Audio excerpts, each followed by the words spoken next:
welcome to episode 11 of Musical Reflections of a Slightly Conscious Being. I'm Sandra, a music artist that is on a journey towards consciousness. And today I'm going to share a song called How Have You Been? A song written in 2018. And I'll be talking about dysfunctional patterns. So after I chose this song, I noticed that I was going through one of my circular patterns, one pattern that I had for a very long time. So I had patterns. We all have patterns in our lives. Some of them are unconscious when we are not even aware that we have these patterns. Once they become conscious, they are still patterns nevertheless. They only stop being patterns once we start consciously choosing to break the chain or the cycle or whatever you want to call it. So when I wrote this song, How Have You Been? I noticed that I was going into one of those patterns that I was out of my previous relationship, but I was still keeping touch with my former partner, and eventually we got back together, which was our cycle, our dysfunctional cycle. We were not okay with each other, and we were not okay without each other. So basically we were on this cycle for 16 years. So it's a really long time. So after I saw that this song was written in 2018, I decided to go to my journal, because I keep a journal, a diary, since I was 11 or 12. And so I went to see what happened in 2018. So 5 years ago. And it was amazing how many things happened in 2018. So first, it was the year that I became a musician full-time. It was also the year that I launched my first EP, Longe, that I wrote, mixed, and mastered myself. It was also the year, I was living in Alverca, which is near Lisbon. And then I moved back to Coimbra. And I decided, and then I was separated, and then we were separated. We were broken up back then, me and my former partner, and then we got back together just before I decided to quit engineering and become a musician full time. So it was a full year for me. It was a very important year in my life. It was the year that I finally managed. I was never happy with my professional. With my jobs, I started working really early when I was 17, but I was never satisfied on any job I had, to be honest. The job I was the longest was my very first job, and I was there for 3 years. All the other jobs I've been through, after some months, sometimes 1 year, I would quit because I don't know, I would get fed up. Same thing happened in engineering. The longest job I kept in engineering was 9 months. But then, I always knew that wasn't what I wanted to do. And so being self-employed was definitely one of my greatest achievements as a person. Since then, I've been self-employed and doing music, in several ways, but I've been doing this for the past, since 2018. And I've never been happier, never felt more proud about my job, about what I like. Yeah, sometimes I'm also fed up. Sometimes I also need vacation, but eventually I love what I do. And at the end of the day, I'm very happy. And when I look back and think about, oh, I did this or I did that, I'm always very happy and proud of saying, when people ask me what I do, I'm always very proud to say what I do, and I take great pride in my job. And I guess that says everything, right? If you feel happy at the end of the day, sometimes I feel tired, and it's not every day that you feel happy with it. But in the end, if you look, like, I wouldn't exchange my freedom for anything. It's, of course, I also sometimes have to work out of hours and all of that. And I'll be talking more about my achievements in the end of the streaming. But truth is, all my greatest achievements in my life, I only managed to do them or achieve them because I challenged myself. and I changed myself. I challenged myself to change. That's the best way to say it. It's because I was terrified. I'm a human being and I get terrified. And of course, I have many fears. I have many traumas, and I'll be sharing some of them later today. Because today I really want to focus on my process of turning dysfunctional patterns around, because I do feel that's what's responsible. That's my trick. When people ask me, what's your trick for achieving, well, the things I have achieved in my life, that's all that. That's just having this, being very aware, being very attentive, being with my eyes open about myself, and when I'm limiting myself or when I'm shortcoming myself, because I do have a tendency of sabotaging myself many times. And I do feel that's normal, not normal, but I do feel that's relatable to many people. So hopefully me sharing my process and the way I do things, hopefully that will help. So the song I have for you guys today is called How Have You Been?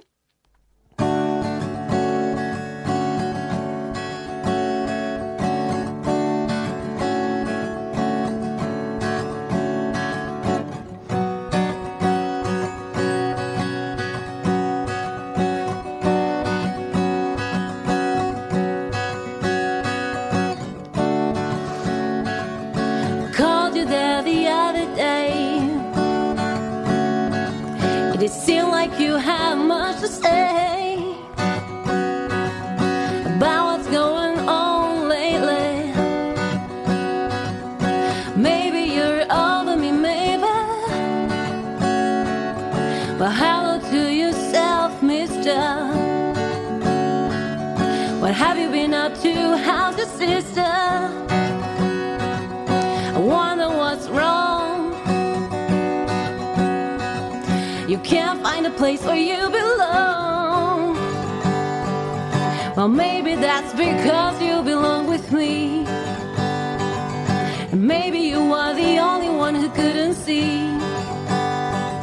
Well, I've been over you. I've been over you in a long time. But damn, I still think that maybe we could get together sometime and talk about what's been on your mind. Don't even care about me. I'm so fucked up that everyone can see. And still you care about me now, don't you? Still you want to know what I've been up to. Well, maybe that's because you still have feelings for me. Only you couldn't see that we've been talking so many times,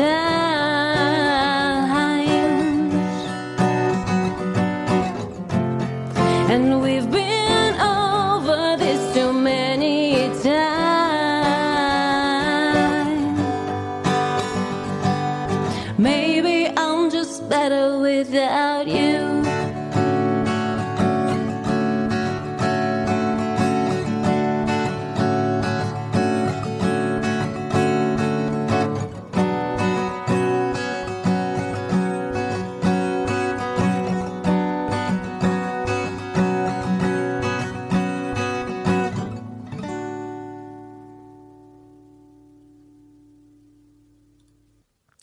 And welcome again, guys, if you're just tuning in. Welcome to episode 11 of Musical Reflections of a Slightly Conscious Being.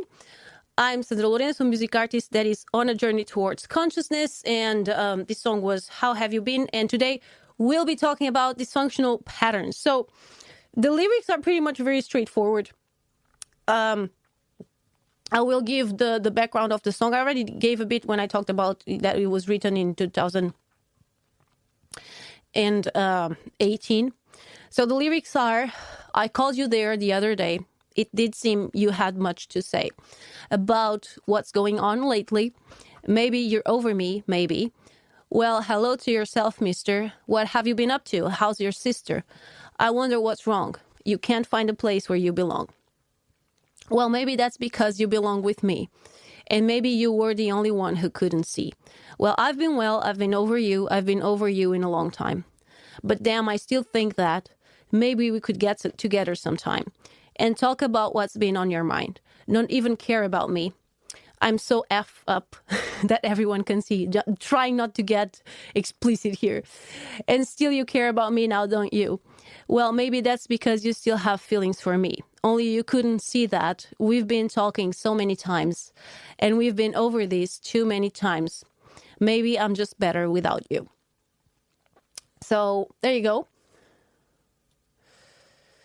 And this song was written, like I said, back in 2018. So 5 years ago. And also 2018 was the worst year ever on my past relationship.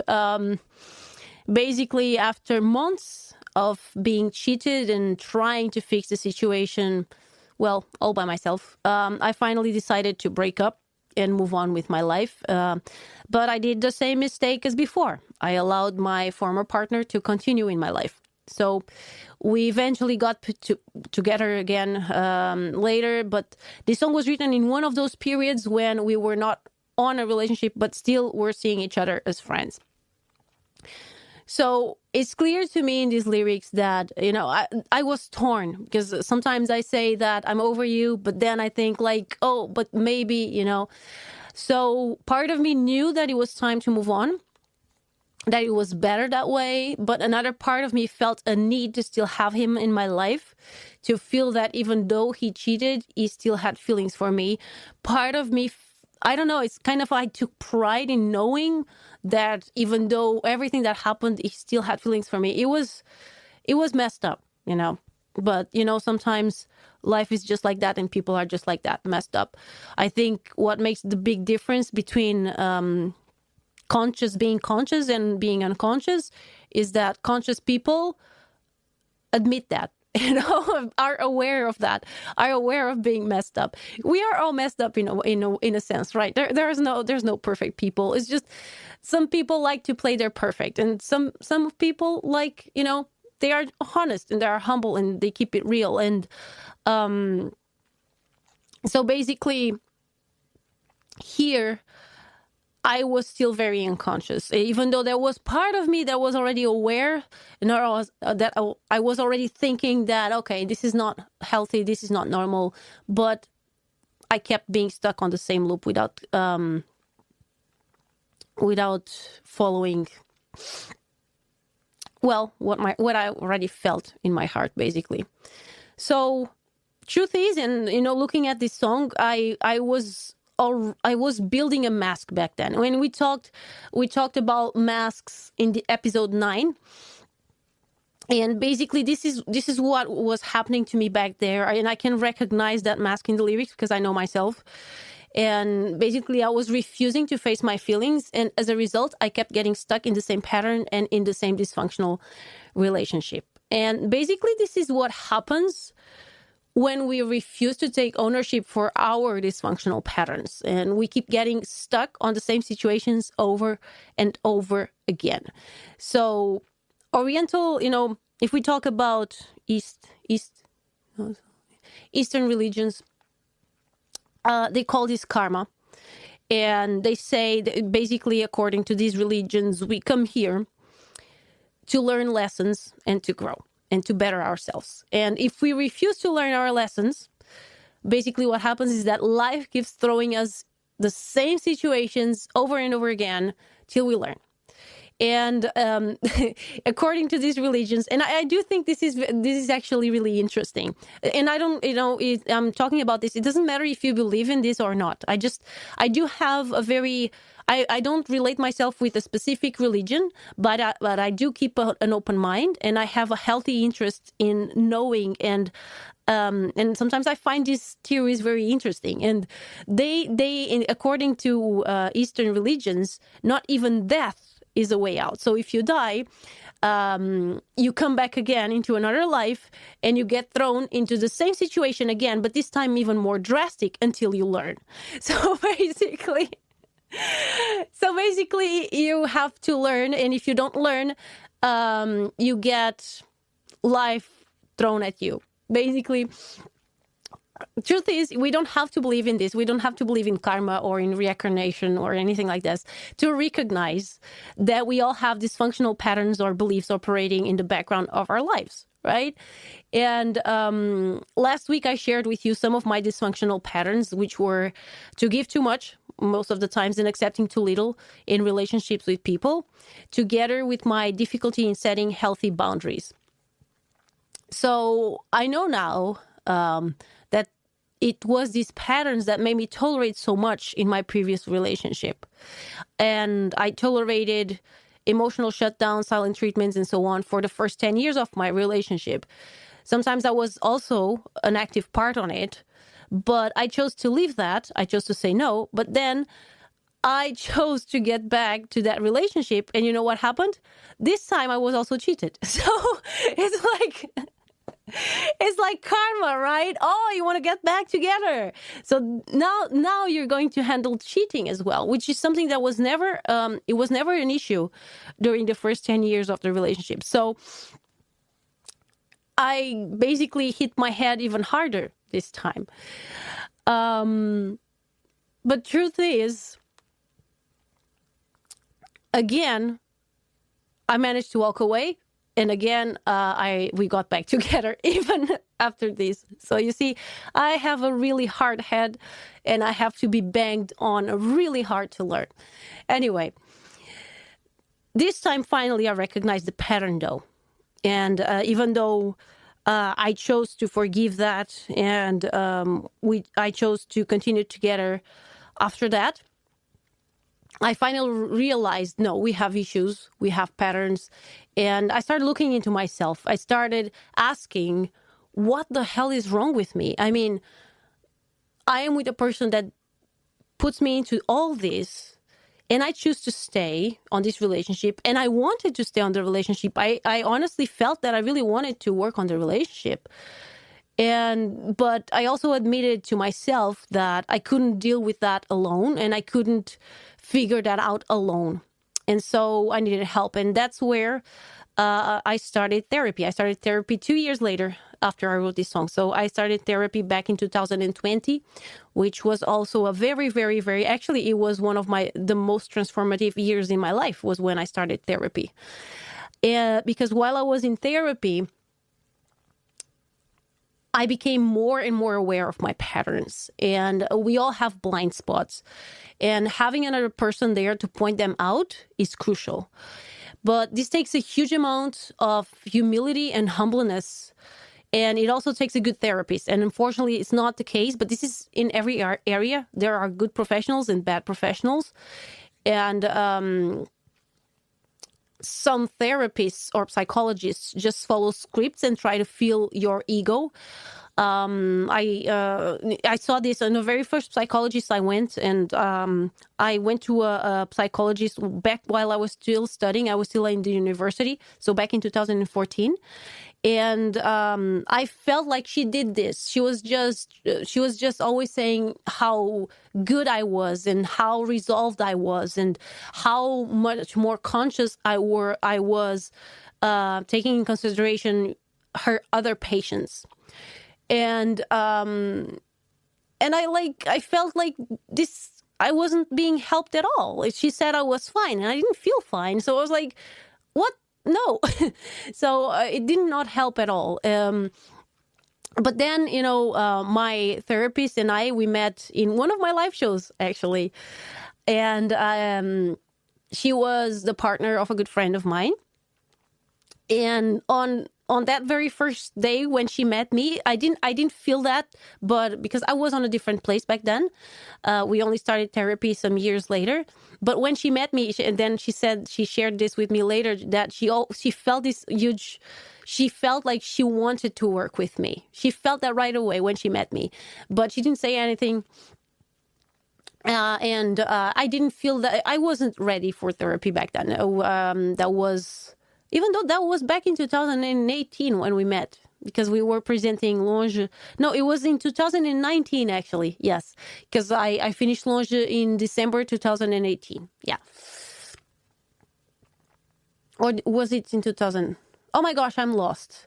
We presented. Longe was in when my 30th anniversary. Oh, yeah. Well, I'm one year ahead. That's fine. Memories are never quite. Our brain plays tricks on us sometimes, so it's okay. So I remember that on our very first sessions in therapy, I remember that I didn't understand almost anything she tried to say to me. I remember I was talking about my stuff, and then she would answer something, and I was like, what? I couldn't understand half of what she said. It was really, really hard for me to follow her. But sometimes I remember leaving our sessions with a huge headache. Like, I didn't get anything she said to me. Oh, my gosh. But truth is, some things she said clicked. Even though sometimes, I would leave our sessions with my head more tangled than it was before. But she challenged me to think. And some things clicked, some things made me think. And of course, then I would take some homework, and then she would always give, every time she always gives me homework. And then usually later because I do that a lot of, that's how I work best. I do my processing. When I'm in the sessions, I hear a lot of what is being said to me without judging. And then later I rationalize and I think, okay, does this make sense to me? And sometimes it makes sense to me. Sometimes it doesn't. Sometimes it makes me think of some other thing that makes more sense. So basically that's how I did my processes. But it's interesting also to see, and this is actually something that happened when I started these streamings, that I received some messages from people saying that even though they loved my music streamings, that they felt that this new format was just too heavy for them. And I get that. I really do, because facing ourselves is heavy stuff. And especially at first, because unfortunately, we are not educated to do so. It does take a bit of processing. Our brain takes time to adjust to this psychology and all this area. I always find it amazing. I remember having psychology at school and philosophy, and I always thought it always grabbed my curiosity. But it's not easy, because it's so different from what we are formatted to learn, because we learn about math, languages, history, physics, biology, but we are never encouraged to learn about ourselves as individuals, right? So I do feel that's why it's so hard and difficult when we start these processes, because our brains need time to adjust to this. And it's completely natural that we get exhausted at first when we first start to have emotional conversations, because we grow up and we don't have that. We don't practice that. It's like when we're practicing an instrument, right? At first, it's exhausting. Your brain gets exhausted because you are not used to it, right? So it's basically, I do feel like the headaches we have, it's our brain. I don't know if it is or not, but I like to think that it is. That is our brain forming new connections, so it's easier for us to grasp these concepts. But growth sometimes does pain, right? So I do believe this is also why many people give up therapy or the emotional work. It's because usually they give up at the most crucial time, unfortunately, is because if you keep at it, if you keep pushing just a little more, that's when the breakthroughs happen. And that's also what happened to me in my former relationship. It took me a while, but I kept going back to it because I couldn't handle the process of facing myself that came with the grief of the end of the relationship itself. Hope that makes sense. So how is this process that I use? How can we escape? Because this is basically a hamster wheel, right? This is the hamster wheel of our dysfunctional patterns. And I came up with 5 steps, and I think it's the first time I ever tried to do like this thing in this very organized manner. I know we've been talking more about theoretical stuff, but this time I really wanted to give you 5 steps because I do feel they resume all the processes I do. And the first step is identifying the pattern or belief. And this is something you can do yourself, but I do recommend having the help of someone. Working with someone else for me through therapy, it took me places. I've been passionate about personal development since always, but more after I turned 30. I guess that's when that's what allowed me to become a musician full time. It was all the personal development, all the books I learned back then. But the amount of work and the amount of change that I managed to do in my life after I've done therapy, so having outside help, was definitely on another level. So working with someone else gives you accountability, makes you accountable to someone. People can see blind spots that sometimes you cannot see in yourself. So this is actually really good. And I do feel like if you are really up for this, do search for someone. The hardest part is finding someone that is really in your level, so you have to be clear of what are your goals. You have to be with someone that is competent, that you feel like is challenging, is taking the work with you seriously. And of course, that communicates with you in a way that makes sense to you. Because some people do have working or ways of being that are not compatible with yourself. And that's fine as well. So I think that's the hardest part on step number 1, if you choose to do therapy or work with someone, is finding someone that is the right fit. Number 2 is actually, after identifying your patterns or beliefs, number 2 is actually taking responsibility for them. So this is something you have to do alone. It doesn't matter if you are with a therapist. A therapist can help you, like pointing the finger and recognizing when you are trying to put the blame or the responsibility on someone else. Well, a good therapist will do that. But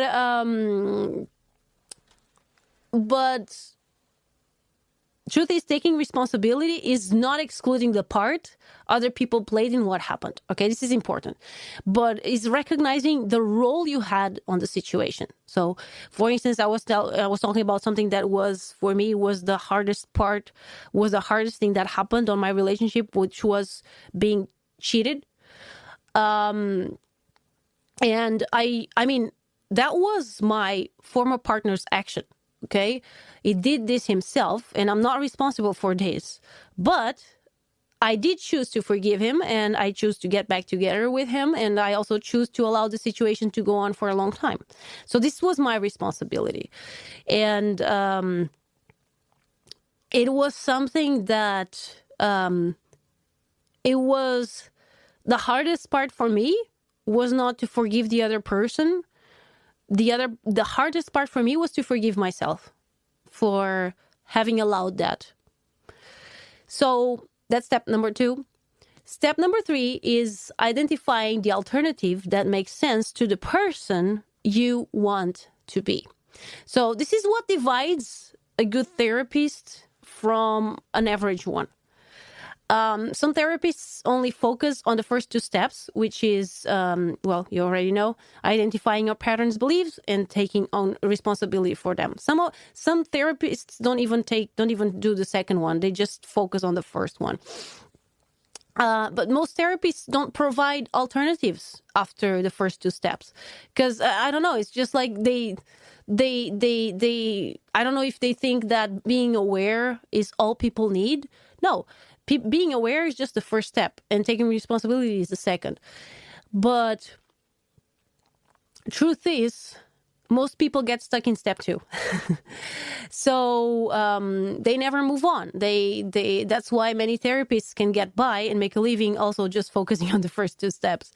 But a good way to make this is to brainstorm, and this is something you can do yourself, okay? Of course, being with a therapist can help you find your...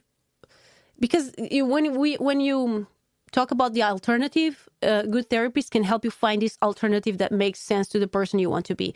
And a good therapist can help you understand and realize what kind of person you want to be. So a good way you can make this yourself is brainstorm about your ideal person. What is for you a person that is perfect? I know that's unreal. Of course, we are talking about something that it can never be achieved, but it's something for you to aim for. Okay, so how would the best version of yourself handle that situation in your life that is causing you pain? So what would they do? How would they say? Would they, and if I have done that, oh my gosh, right? If I knew what I know now, I wouldn't be the person I'm now. So that's a question that doesn't make sense in asking, but I think you know what I mean. So basically, after step 3, after identifying this alternative, step number 4 is making practical steps to avoid falling into the same pattern belief. And this is where my engineering mind helped me so much. Because it's basically making these... and this happens a lot in programming. You have to do all the steps. So, and sometimes there's an if this, then that. That happens in Microsoft Excel as well when you do the formulas. So basically, it's just that if a situation happens after you identify a pattern, you do that, you don't want to do that, so you come up with a practical solution. Okay, so every time I'm on that situation that I usually react like this or say this, what would be my ideal? So how would I act in a sense that I would be proud of myself? So that's making a practical step. It's making a practical alternative that you can use. It's basically role-playing situations that can happen or that happen frequently in your life. So being aware of your patterns, of course, is crucial, right? You need to be aware. For example, being aware of my pattern of getting back together into my former relationship allowed me to make peace every time I questioned my decision or felt like going back. And that happened. That happened when I left the relationship. I had those feelings like I always had, like every time. So recognizing that those thoughts and those feelings were echoes of a part of me that didn't make sense to the person I wanted to be and to what I wanted for my life. That's what made the difference. So this is the opposite of denying your feelings, okay? It's accepting them. It's understanding where they are coming from and not confusing them with... Because sometimes we confuse, like, oh, maybe... confusing in a sense, okay, I still have feelings for this person, so maybe we should get back together. No, it's recognizing I still have feelings for this person, but it doesn't make sense for me. It doesn't make sense for the person I want to be to get back together with this person. So it's okay. I still, back then when I used to feel those things, I felt, okay, it's okay. I still have feelings for this person. It's fine. But I'm not going to act on them because they don't make any sense. I will just recognize them for what they are, and that's fine. So how can you do that? You can choose to act because there's a space between thought, emotion, and action. And on that space, that's where your power lies, your power of decision, right? So, and finally, the most important step is to apply, and I do feel this is most important, apply with patience, understanding, and compassion. Even when we are aware, in of our patterns in a rational way, we still fail to act accordingly many times. Okay, we are humans, and it's normal. It's completely normal. It's basically because our previous version is still the standard way of acting. So it takes time. Okay, it takes time, trial and error to get something right. And if you're used to do something a certain way, it's even harder to train yourself to do it differently. And again, this is true on instruments and even on voice. There are something that happens on many singers that it's called, I know the Portuguese word, but I don't know the English word. It's basically a tendency of getting something always a certain way. And some singers cannot sing differently than that. For instance, Beyonce and Mariah Carey, they do a lot of melismas, so that they do like a lot of that, and they cannot sing without doing that. That's why. That's because they are basically formatted to do that. So if they want to start singing in a certain way, it would take them a long time for them to manage to sing something without doing that naturally. So it's basically the same thing. If you are used to act on a certain way, to teach yourself to do something different, it takes time.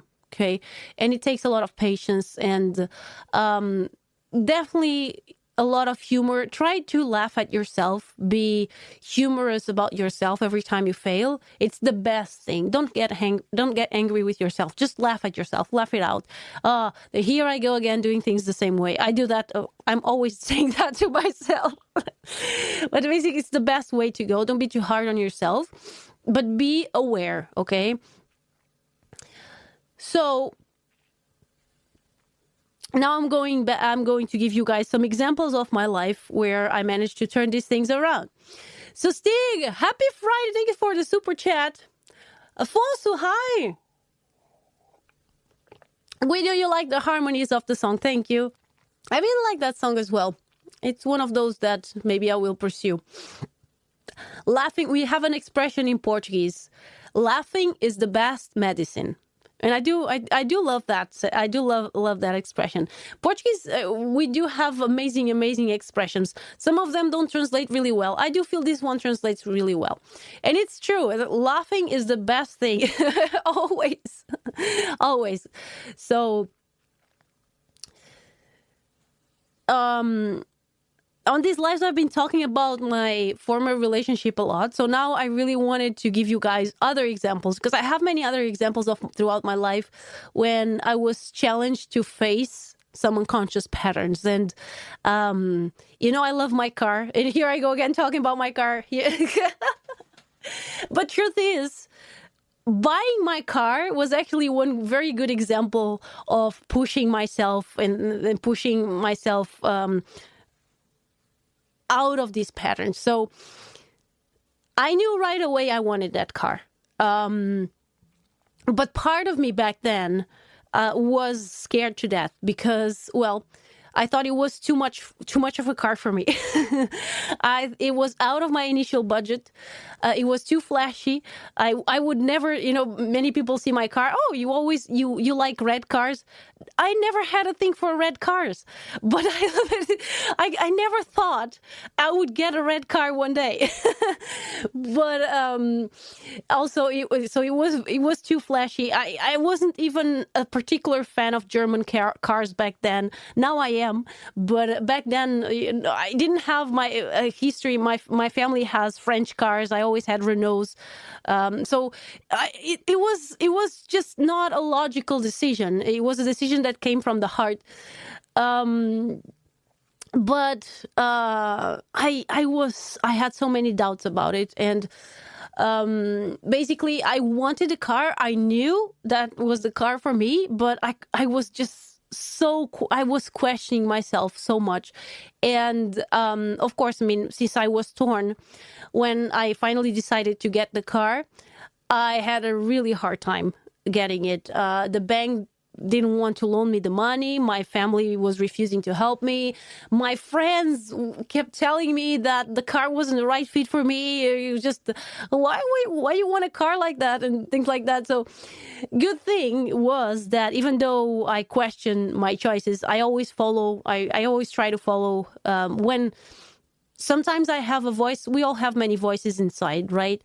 But there's a special voice that when you know something is for you, and that's a voice that I've always had since I was a kid. You know, when people ask me what I wanted to do, and I said I want to be a singer, it comes from a special place, and that is something that I do feel it was born with me. Of course, I had to learn to trust that voice. That was my growing process, was to learn to trust that voice and not questioning myself. And it's something that I'm still learning. But basically what I did back then was decided to ignore the no's and focus on one yes, because I only needed one bank to approve the loan. So what I did was I went to several banks. And in the end, I got the loan. I ended up getting the loan approved from my own bank, from the bank I already had an account there. And anyway, so basically all that trouble, and I got the car, and 15 years later, it's still my car, and I don't regret that choice. I paid for it in full, you know, even though I was, the pattern I challenged myself was that I didn't have a lot of money back then. And so for me to get a bank loan was something that I didn't want to do. I was always, I learned to live well with very few.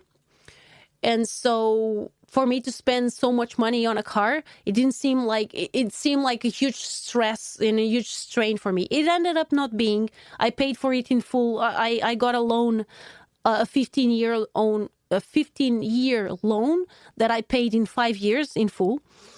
And you know, I'm very happy with my choice, and I don't even consider getting a new car.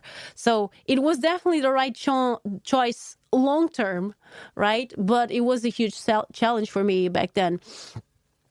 Suzuki here. Oh, Stig, Suzukis are great. Japanese. I do feel I have a huge admiration for Japanese engines. I do feel they in terms of design and in terms of interior design, especially, I do feel they lack a bit. That's my personal opinion. Oh, Fosu, you don't even know how to drive. You can always learn. Come on, it's so easy. It's so easy. The trick is, don't get nervous. Don't put a lot of pressure on it.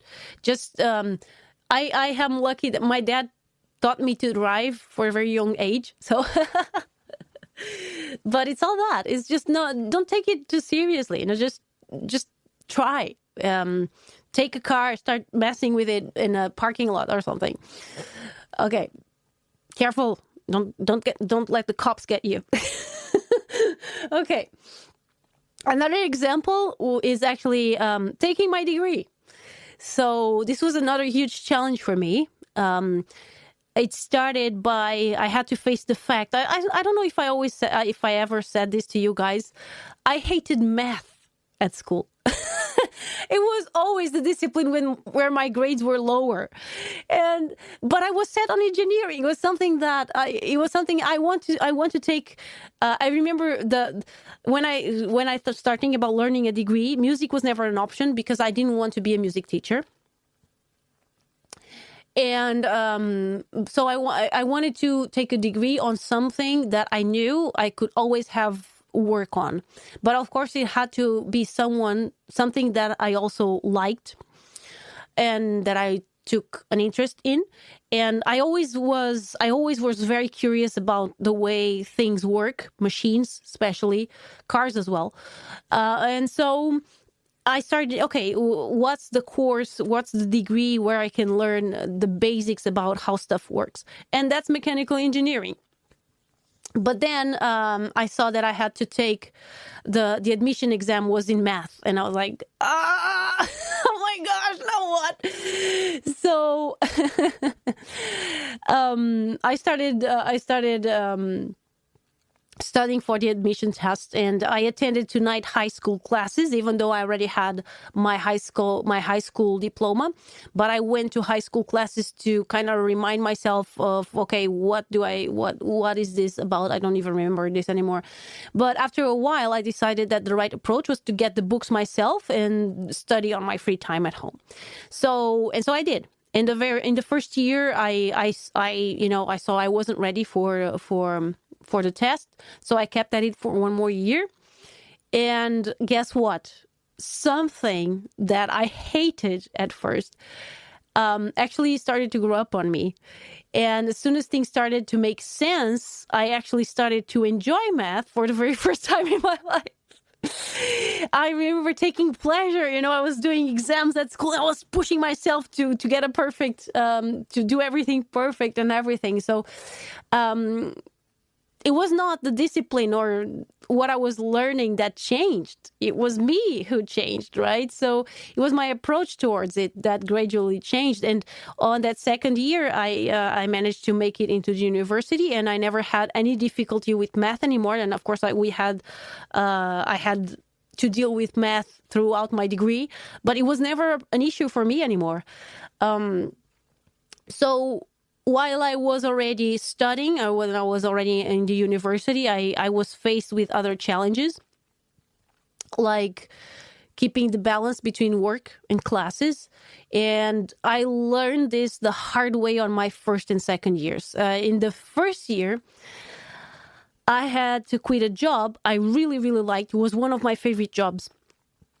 I worked as an assistant to a dentist. So I learned a lot about teeth, and I saw many cool operations on teeth. I was always very fascinated with medicine as well, and operations and all of that. I don't care for the blood.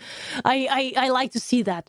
I like to see that. I'm a weird person. Anyway, so unfortunately, I had to quit that job because, well, my boss was not respecting. We had a deal when I entered the university that I would get flexible hours, and he did not respect it, unfortunately. And as a result, I failed on my very first test, and I saw that he wasn't open to be flexible with me. And so I had to quit, but it was a huge blow for me. I didn't want to quit. I really liked that job, but I had to prioritize, right? And in the second year, I went to work. Another work that I had. I went to work while having a major cold, and I ended up with a pneumonia, which was like I don't remember ever feeling so sick in my life. I was in bed for a full month. It was that serious. I had 40 degrees fever, and as a result, I failed another major test. So after that, I got to the conclusion that, if I wanted my degree, I had to prioritize studying. And work was necessary for the money, yes, but it always had to come second. And so during those 5 years, I went through many different jobs. Some of them I had to quit because they got too demanding, and I had to prioritize studying. But the truth is, I never went out of jobs or money. And this was at a time, actually, when unemployment levels here in Portugal were very, very high. And I never ran out of work. I always managed to find something to do to earn money. So another thing I also did was not taking a no for an answer when it came to scholarships. So 1 year, I think it was on my third year, I had my scholarship denied 3 times. And I kept insisting. I kept pushing, no, I need this. And no. And as a result, I got a scholarship every year. So that's how I managed to take a master's degree that takes, in average, 10 years for working students.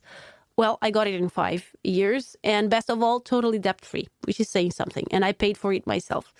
So another example, because for me, not taking no for an answer and insisting on people, it's something that comes, it's really hard for me. It takes me out of my comfort zone. but it's something that, if I had listened to my fears, I could never had achieved my goals. And so it's something that I also learned while taking my degree. The best example, though, and I do believe it's the most, for me, it was the greatest challenge in my life, was pursuing my music career.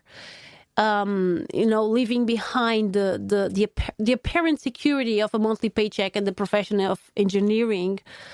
And like I mentioned, it was a title that was so hard for me to get, right? It really challenged my money fears. And now talking about my money fears, and I've been mentioning this here sometimes, that, I always needed to support myself from a very young age. And I started working when I was 17. And during my childhood, and especially during my teenage years, I come from a household where there was never enough money. And at our lowest point, and that was when I was a teenager, we couldn't even afford a house.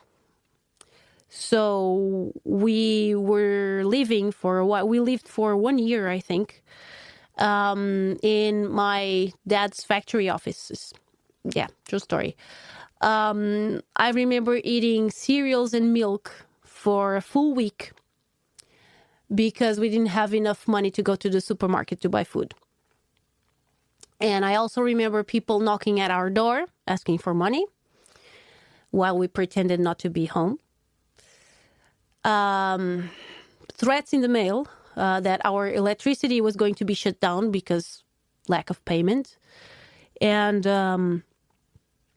this happened when my dad decided to follow his own dream to have a factory and to be self-employed.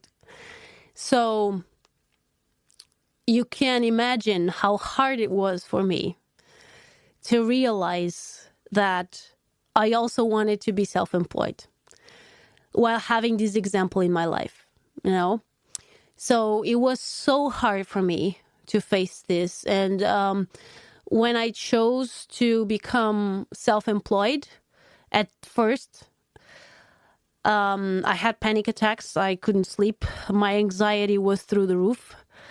But again, I chose to hear the voice inside, the voice that told me that this was the way. And again, my fears were unfounded because truth is, I always managed to, I never ran out of money or work. I always managed to support myself. And very soon I even surpassed my gains as an employee, even as an engineer. So this happened on the first year, I managed to equal my earnings. On the second year, I was already gaining more. So you see, when you challenge your fears, you get rewards. At least that's always been the case for me. Every decision that, I jumped with my own 2 feet, but totally afraid. But I chose to jump anyway. And there's a sentence that says, courage is not the lack of fear. It's the choice to carry on even though you feel the fear inside, something like that. And I feel it's so true. It's so true because I was so afraid every time I took these decisions. And looking back, those are the decisions I'm more proud of in my life, But this is a never-ending process, and life is constantly throwing new challenges at you. But the more aware you become, the easier it gets to face them. My current challenges, and I'm still dealing with challenges in my life, of course, and my current challenges, including building my own house, it's something that I'm doing, but I still find myself sometimes questioning my decisions a lot. The difference is now I am very, very aware.